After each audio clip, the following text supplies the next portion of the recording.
Hello students.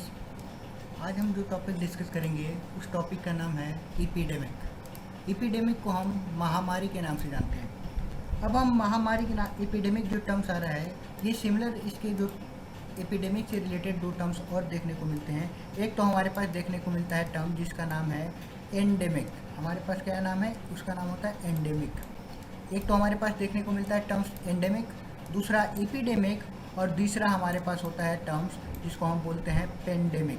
तो ये तीनों टर्म्स क्या है, एक दूसरे से इंटर रिलेटेड हैं। अब ये क्या होते हैं, तीनों के तीनों एक दूसरे से रिलेटेड होते हैं। अगर जो हमारे पास कोई भी महामारी आ रही है वो क्या है, किसी पर्टिकुलर रीजन में है। लाइक हमारे पास कोई ऐसी बीमारी चली जो क्या हुई कि केवल राजस्थान के लोगों को इफेक्ट कर रही है, केवल पर्टिकुलर राजस्थान के रीजन में है, तो उसको क्या बोल देंगे कि वहाँ की क्या है, ये स्थानीय बीमारी है, वहाँ के लोकल प्लेस पे देखने को मिल रही है, इसलिए इसका नाम क्या होता है, एंडेमिक। दूसरा होता है इपीडेमिक। इपीडेमिक क्या होती है, ये महामारी होती है जो क्या होती है कि थोड़े से लार्ज स्केल पे होती है। यहाँ पे क्या होता है, किसी पर्टिकुलर कंट्री में इफेक्टेड होता है। और तीसरा हमारे पास क्या होता है, पेंडेमिक। पेंडेमिक मीन्स हमारे पास पूरे के पूरे मोर देन वन कॉन्टिनेंट, एक से ज़्यादा महाद्वीप में अगर कोई बीमारी देखने को मिलती है तो उसको क्या बोला जाता है, पेंडेमिक बोला जाता है। तो जो अभी करंट सिनेरियो कोरोना का चल रहा है, तो वो कोरोना क्या है, कोरोना हमारे पास क्या है, पेंडेमिक है, ना कि एपिडेमिक है। तीनों टर्म्स क्लियर हो गए होंगे। एक तो हमारे पास होता है एंडेमिक।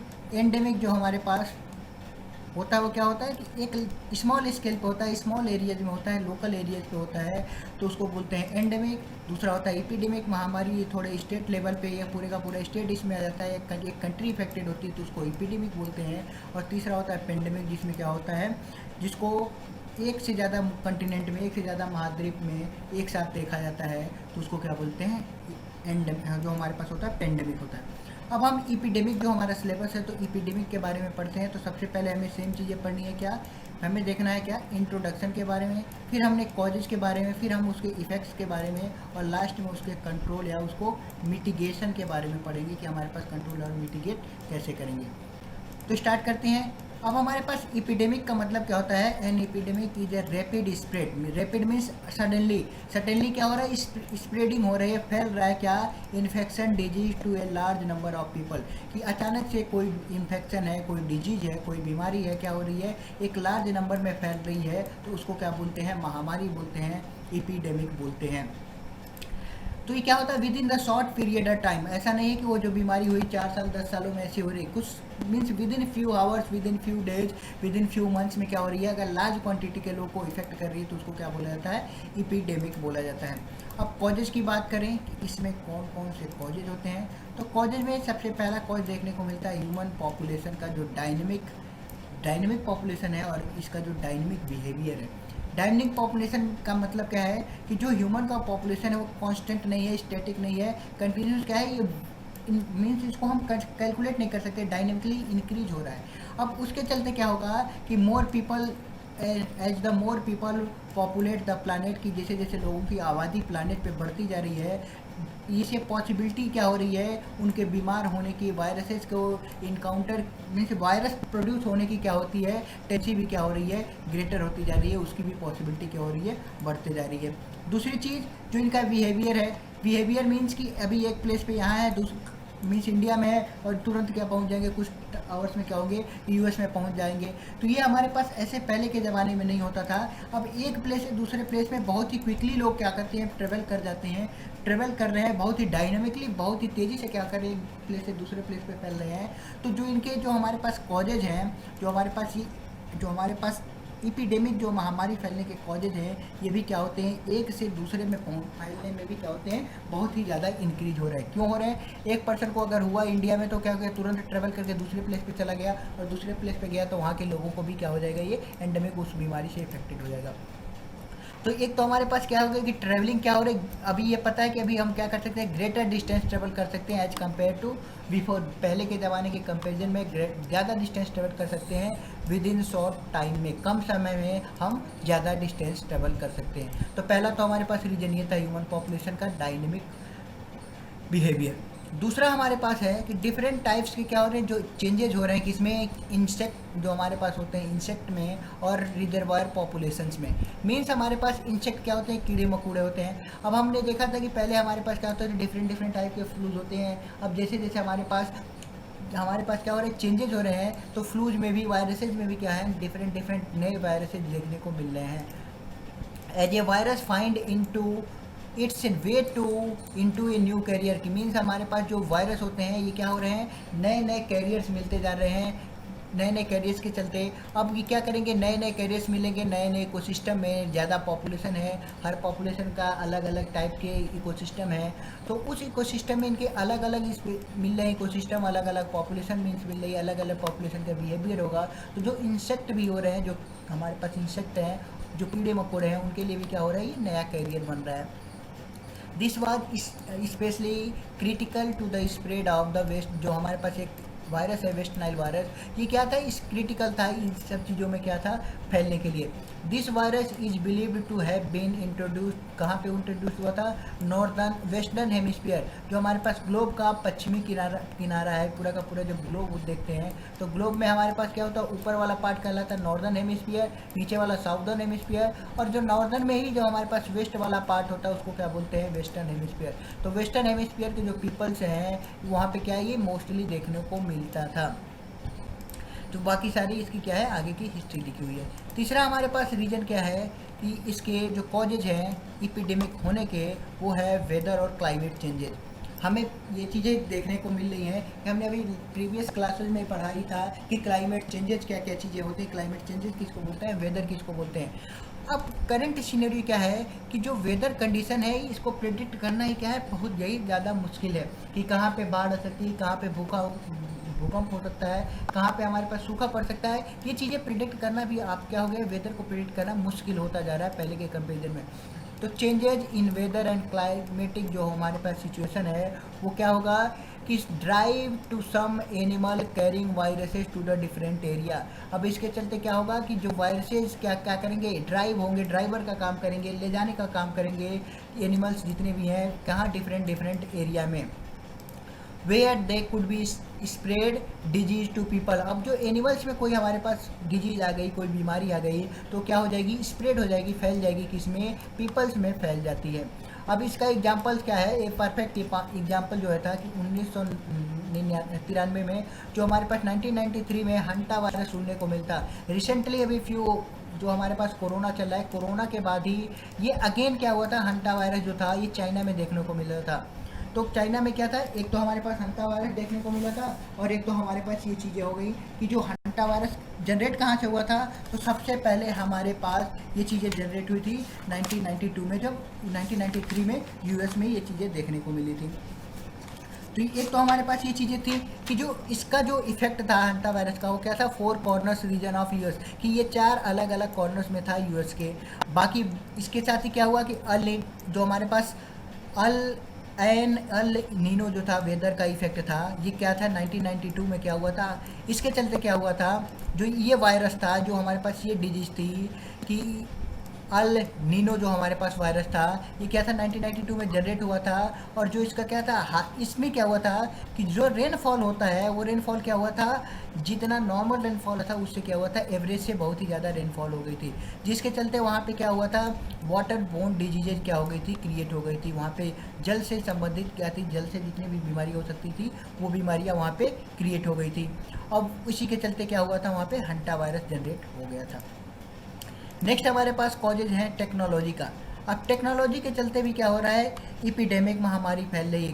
किसके चलते, कि हमें ये पता है कि एडवांस जो हमारे पास एडवांस आ रहा है कि टेक्नोलॉजी में increment day by day advance technology आती जा रही है, डे बाई डे एक नई नई टेक्नोलॉजी हमारे पास इन्वेंट हो रही है। तो इसके चलते क्या हो रहा है, ये अलाउ कर रही है आइडेंटिफाई कर outbreak when before illness were believed with a different origin, कि अलग अलग ओरिजिन में अलग अलग बीमार पीपल्स में क्या कर रही है, ये चीज़ों को क्या कर रही है, स्प्रेड कर दे रही है, फैला दे रही है। Consider N appropriate increase in, जो हमारे पास ये एग्जांपल लिया गया है क्या, कि लेप्टोस्पायरस का, कि दैट ऑब्जर्व इन क्या था, जो हमारे पास बाल्टीमोर एक था, वहाँ पे बाल्टीमोर जगह में क्या था 1990 में इस चीज़ को ऑब्जर्व किया गया था। अब वहाँ पे क्या था, ये अनकॉमन था, लेकिन हमारे पास टेक्नोलॉजी के चलते क्या हुआ, डिफरेंट डिफरेंट डायग्नोसिस टूल बने थे और ये चीज़ें क्या हो गई थी, आउटब्रेक हो गई थी, फैल गई थी। इसके अलावा कि जो हमारे पास changes to the virus themselves, की जो वायरस का बिहेवियर था, वो वायरस का बिहेवियर क्या हो रहा है, धीरे धीरे इट सेल्फ चेंज हो रहा है, खुद ही क्या होता है, चेंजेज होते रहते हैं। तो some time a change in the virus self allow it to the become epidemic. अब यहाँ पे हमें क्या पता है कि हमारे पास कभी दिख रहा था कि कोरोना शुरू में अलग अलग स्ट्रक्चर से दिख रहा था, अब अलग अलग स्ट्रक्चर में, बाकी बाद में ये पता चला कि जो इसकी स्ट्रक्चर्स है वो day by day her person में क्या हो रही है, अलग अलग तरीके से स्ट्रक्चर जनरेट हो रहा है। तो इसके चलते क्या हो रहा है कि ये इपीडेमिक है, और इपीडेमिक मीन्स एक कंट्री या एक कॉन्टिनेंट में ये चीज़ें देखने को मिलती है, तो उसको इपीडेमिक बोला जाता है। A flu virus is a great example of how, ये क्या है, फ्लू वायरस जो है इसका बेस्ट एग्जांपल हो सकता है कि ये क्या हो रहा है कि एक तो फ्लू वायरस था, धीरे धीरे क्या किया कि ये स्प्रेड हुआ छोटे से लोगों में, फिर ये धीरे धीरे क्या हुआ, वहाँ के पूरे लोगों में फैल गया, और इसी के चलते आगे जो इसने नाम पड़ गया इसका, जब और इसकी लार्ज क्वांटिटी में इसके इफेक्ट देखने को मिले, तो इसके ऊपर रिसर्चेज हुई, तो पता चला कि ये सारे के सारे रीजन किसके चलते हो रहे हैं, कि जो इन्फ्लुएंजा वायरस था वही क्या हुआ है, स्प्रेड हुआ है थ्रू आउट द कंट्री। इसके अलावा हमारे पास क्या आते हैं, न्यू चैलेंजेस एपिडेमिक तो देखने को मिलेंगे। एएसपीआर होता है assistant secretary for preparedness and response. तो जो ये असिस्टेंट सेक्रेटरी है, इसके लिए प्रिपेयरनेस एंड रिस्पांस के लिए help advance and development and the procurement of the critical, जो हमारे पास कंडीशन क्रिएट हो रही है, to the protect the people during क्या है, किसी भी हमारे पास इमरजेंसी के थ्रू क्या हो रही है। तो इसके लिए हमारे पास क्या है कि जो मीटिंग हो रही है, पहले ही सारी चीज़ें क्या हो रही हैं, जनरेट की जा रही हैं कि कोई सारी जो चैलेंजेस आएंगे आगे फ्यूचर के लिए, तो उसके लिए क्या क्या बीमारियां हो सकती हैं, क्या क्या एपिडेमिक हो सकती है, कौन कौन सी महामारी हो सकती है, उसके क्या के यहाँ पे इफेक्टेड देखने को मिलते हैं, ये कॉजेज भी होते हैं। अब ये कोई भी हमारे पास एपिडेमिक हो रही है, कोई भी हमारे पास महामारी है, तो उसके इफेक्ट क्या क्या हो सकते हैं। तो यहाँ पे इफेक्ट दो तरह से डिफाइन है, एक तो हमारे पास डायरेक्ट इफेक्ट की बात की गई है, और दूसरा हमारे पास इनडायरेक्ट इफेक्ट की बात की गई है। डायरेक्ट इफेक्ट में क्या क्या करेंगे कि जो इपिडेमिक होगा जिस मीन्स जो हमारे पास बीमारी है, वो जो इपिडेमिक है वो क्या करेगा, लार्ज नंबर को क्या करेगा, जितने भी लार्ज पीपल्स को, मीन्स नंबर्स की बात हो रही है या नंबर ऑफ पीपल्स की बात हो रही है, कि लार्ज नंबर ऑफ पीपल्स को क्या करेगा, ये अफेक्ट करेगा। तो अफेक्ट के चलते क्या होगा कि उनके बीच में बहुत सारी कॉम्प्लिकेशन सिचुएशन क्रिएट कर देंगे ये क्या एपिडेमिक, और कॉम्प्लिकेशन सिचुएशन के चलते क्या होगी, उनकी डिसेबिलिटीज हो जाएगी, उनकी जो एबिलिटी है वो खो जाएगी, या फिर उनकी डेथ भी हो जाएगी। तो ये डायरेक्ट इफेक्ट का देखने को मिल रहा है कि मोस्टली केसेस में क्या हो सकता है कि डेथ तक की भी सिचुएशन क्रिएट हो जाती है, या उनकी जो एबिलिटी है वो पूरी तरह से क्या हो जाती है, डिस्ट्रॉय हो जाती है। दूसरा क्या डायरेक्ट इफेक्ट देखने को मिल रहा है कि there is always a possibility of existence of suffering number of disease carrier who may be favour the resurgence and spread of disease. तो ये क्या बोला है कि हमेशा पॉसिबिलिटी होती है एग्जिस्टेंस का, किसकी, कोई ना कोई डिजीज अगर किसी पर्सन में है, तो उस पर्सन में वो डिजीज एग्जिस्ट करने का हमेशा क्या होता है, वो डिजीज होती है, और वो डिजीज हमेशा एग्जिस्ट करती है जब तक कि वो पूरी तरह से सही ना हो पाए, और उस दौरान अगर कोई दूसरा पर्सन उससे मिल रहा है तो क्या करेगा, वो कैरियर का काम करेगा, एक जगह से दूसरे जगह जाने का कि क्या करेगा, काम करेगा, और इसके चलते क्या हो जाएगी, स्प्रेड हो जाएगी, फैल जाएगी पूरी की पूरी डिजीज। तीसरा क्या देखने को मिल रहा है, on seeing the suffering and death, इस पे जो हमारे पास सफरिंग और डेथ का हमारे पास जो डाटा आएगा उसके बेसिस पे क्या करेंगे, विद इन क्लोज रिलेटिव्स, अगर किसी पर्सन के क्या होगा, सफरिंग था, उसकी डेथ हो गई, तो उस जो पर्सन का डेथ हो रहा है उसके जो क्लोज रिलेटिव हैं उन पे क्या होता है, जो हमारे पास साइकोलॉजिकल इफेक्ट होता है। मैंने से हमारे पास साइकोलॉजिकल इफेक्ट कैसे होगा कि जिस पर्सन के रिलेटिव, सपोज कि अगर किसी के रिलेटिव डेथ होते हैं तो उस केस में क्या होता है, वो पूरा का पूरा पर्सन पे भी उसका इफेक्ट आता है कि उसके रिलेटिव डेथ हो गए, और इसके चलते ये रीज़न क्या था, एपिडेमिक का। तो अगर किसी के रिलेटिव डेथ होते हैं तो वो क्या होगा, उसके भी रिलेटिव क्या होते हैं, वो इफेक्टेड हो जाते हैं। अब इसके बाद हम इनडायरेक्ट इफेक्ट की बात करें कि इनडायरेक्ट इफेक्ट क्या क्या होगा, कि हमारे पास सोशल पॉलिटिशियल सारे के सारे क्या हो गए, डिस्ट्रप्शन क्रिएट हो जाएगा, वहाँ पे टेंशन हो जाएगा, किसके चलते, लॉ एंड ऑर्डर के चलते। लाइक करंट सिनेरियो में क्या है, कोरोना चल रहा है, सबको पता है कोरोना। अब कोरोना के चलते हमारे पास अगर कोई पॉलिटिशियन मीन्स हमारे पास कोई जो हमारे पास गवर्नमेंट है वो गवर्नमेंट कोई एक्शन बना दे रही, तो जिसके चलते कोई लॉ एंड ऑर्डर आ गया, तो उस लॉ एंड ऑर्डर के चलते क्या हो रही है, बहुत सारी प्रॉब्लम्स क्रिएट हो रही है। ना बनाई जाए तो भी लोग मरेंगे, अगर लॉ एंड ऑर्डर बनाया जा रहा है तो भी लोग मरेंगे। दूसरा चीज़ है इकोनॉमिक लॉसेस होती हैं कि हर तरह से चारों तरफ से जो अर्थव्यवस्था होती है वो क्या हो जाती है, ब्लास्ट हो जाती है, डैमेज हो जाती है।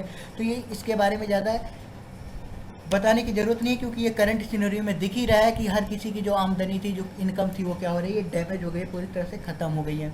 तीसरा जो हमारे पास कंडीशन है, इनडायरेक्ट इफेक्ट क्या है, स्केर्सिटी आ जाती है, अभाव हो जाता है, लोगों के पास कमी हो जाती है, किस चीज़ की, फूड की, वाटर की।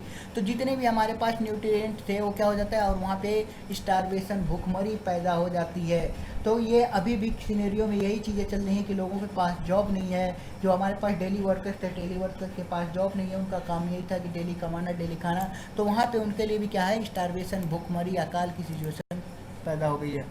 तो ये हमारे पास सारी चीज़ें थी कि जो हमारे पास ऑलरेडी पुअर सैनिटरी कंडीशन थे, तो वहाँ पे क्या हो जाएगा, और ज़्यादा चांसेस होते हैं इपिडेमिक को इंक्रीज होने के, क्योंकि अगर पुअर सैनिटरी कंडीशन है, साफ़ सुथरी वाली अगर जगह नहीं है, वहाँ के कम साफ़ सुथरी वाली जगह है, तो वहाँ पे जो इसका जो इफ़ेक्ट है वो ज़्यादा देखने को मिलता है एज़ कम्पेयर टू साफ़ सुथरी जगह पर।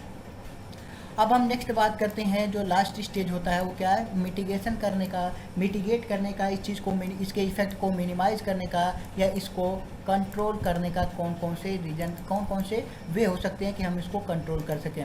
पहली जो हमारे पास इपिडेमिक से लड़ने के लिए क्या करना होगा, वॉश योर हैंड ऑफ, हमेशा क्या करना पड़ेगा, सर्टेन टाइम्स के बाद हमेशा क्या करें, अपने हाथों को धोते रहें, ताकि अगर कोई वायरस हमारे हाथों पे भी है तो वो क्या हो जाए कि हमारे धोने से वो क्या हो जाए, मर जाए। और ये क्या करें कि फूड जब भी मीन्स हमारे पास अगर कोई खाना खा रहे हैं या हमारे पास खाना पका रहे हैं या कभी भी टॉयलेट का यूज कर रहे हैं, तो हमेशा क्या करें, हाथों को धोएं। नेक्स्ट हमारे पास गेट वैक्सीनेटेड, मीन्स हमारे पास अगर इम्यून सिस्टम अच्छा नहीं है तो हम उसके लिए क्या करें, वैक्सीन का यूज़ करें। लेकिन वो वैक्सीन कब यूज़ करें, जब हमारे पास क्या हो, प्री डिस्क्राइब्ड हो, आगे मेंशन है कि ये सारे के सारे कब यूज़ करें, किसी डॉक्टर की सलाह से। ऐसा नहीं कि हम गए डॉक्टर मीन्स हम गए और मेडिकल पे जो दवा मर्जी आए वो दवा खा लिए। साथ ही साथ कि आपने क्या करें, जो रिकमेंडेड वैक्सीन्स हैं वो क्या करें, अप टू डेट रखें, एक्सपायर दवा ना खा लें। इसके अलावा एंटीबॉडीज़ लें, एंटीबॉडीज़ में जितनी भी हमारे पास एंटीबॉडी दवा होती है उसका यूज़ करें, लेकिन वो कभी यूज़ करें जब वो क्या हो, प्रिस्क्राइब्ड हो, डॉक्टर्स के जो सलाह के थ्रू ही हों। अदरवाइज वो क्या करेंगे, डायरेक्ट अनलेस इफेक्ट डालेंगे, और उसमें क्या होती है, कुछ एलर्जीज हो जा सकती हैं, उसका बैड इफेक्ट भी आ सकता है। इसके अलावा स्टे एट होम, सबसे इम्पॉर्टेंट चीज़ कि किसी भी टाइप की एपिडेमिक या पेंडेमिक में स्टे एट होम भी सबसे इफेक्टेड कारगर होता है।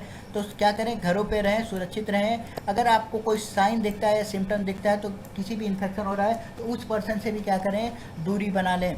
डोंट गो टू वर्क, अगर आपको इन्फेक्शन अपने में सिम्टम दिख रहे हैं या किसी दूसरे के में सिम्टम दिख रहे हैं, तो वर्क काम पे ना जाएं, रिलैक्स करें। तो इसके चलते क्या हो सकता है, उस इफेक्ट को, जो हमारे पास एपिडेमिक है, इससे भी हम क्या कर सकते हैं, उसके इफेक्ट को मिनिमाइज कर सकते हैं, मिटिगेट कर सकते हैं। Be smart about the food preparation, जब भी आप खाना बनाएं तो खाना बनाते समय क्या है कि प्रॉपर क्लीनिंग करते रहें, किचन्स की, वहाँ के सरफेस की प्रॉपर क्लीनिंग होगी।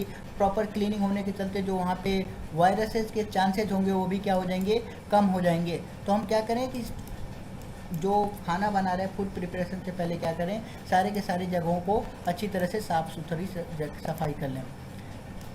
इसके अलावा भी डिसइंफेक्ट द हॉट, जितने भी हमारे पास हॉट जोन का मतलब ये नहीं कि गर्म स्थान, यहाँ पे हॉट जोन्स का मतलब है वो जगह जहाँ पे वायरस के रहने की टेंडेंसी ज़्यादा है, उसको क्या बोला गया है, हॉट जोन्स बोला गया है। अब ये जितने भी हमारे घरों में हॉट जोन्स हो सकते हैं, हॉट जोन्स कहाँ कहाँ से हो सकते हैं, जहाँ पे सबसे ज़्यादा लोग यूजर जाते हैं, लाइक हमारे पास किचन्स में, बाथरूम्स में। तो जितने हमारे पास रूम्स होते हैं उसमें क्या होता है, हाई कंसंट्रेशन ऑफ बैक्टीरिया या जो हमारे पास इन्फेक्शन एजेंट्स के चांसेस होते हैं मिलने को, उसको क्या करते रहें, टाइम टू टाइम डिसइंफेक्ट करते रहें। नेक्स्ट पॉइंट कि don't share the personal item, की मीन्स अगर जैसे फॉर एग्जांपल अभी कोरोना का चल रहा है, तो कोरोना में क्या है कि एक मास्क को, जो पर्सनल मास्क है उसको सेम वही पर्सन पहले, ऐसा नहीं है कि एक मास्क को पूरी फैमिली क्या करिए, बदल बदल के पहन लीजिए। तो ये ऐसी सारी चीज़ें हैं, जितने भी हमारे पास पर्सनल इक्विपमेंट्स होते हैं, पर्सनल जो हमारे पास चीज़ें होती हैं उन चीज़ों को शेयर ना करें, लाइक टूथब्रश हुआ या फिर हमारे पास रेजर्स हुआ, ब्लेड्स हुए, तो ये सारी की सारी चीज़ें, ड्रिंकिंग की चीज़ें, खाने पीने की चीज़ें, इन सब चीज़ों को शेयरिंग करने से अवॉइड करें, शेयरिंग करने से बचें। सब साथ ही साथ कि ट्रेवल वाइजली, पहली चीज़ कंडीशन कि अगर अति इम्पोर्टेंट ना हो, बहुत ही ज़्यादा आवश्यक ना हो तो ट्रैवल ही ना करें। लेकिन अगर ट्रैवल कर रहे हैं तो फुली क्या करें कि इधर उधर की चीज़ें ना खाएं, और जितने भी हमारे पास पूरी तरह से सुरक्षित ट्रैवल करें। तो अगर कम्प्लीटली हम क्या करेंगे, सुरक्षित ट्रैवल करेंगे, तो हम उस चीज़ जो हमारे पास पेंडेमिक है, जो एपिडेमिक है, महामारी है, उस महामारी को क्या किया जा सकता है, मिनिमाइज किया जा सकता है। अब हम नेक्स्ट क्लास में जो हमारे पास नेक्स्ट टॉपिक है पेस्ट अटैक, इसके बारे में हम डिस्कशन करेंगे। अगर किसी को इस सेक्शन में डाउट होगा तो हमसे कमेंट करके पूछ सकते हैं। Thank you class.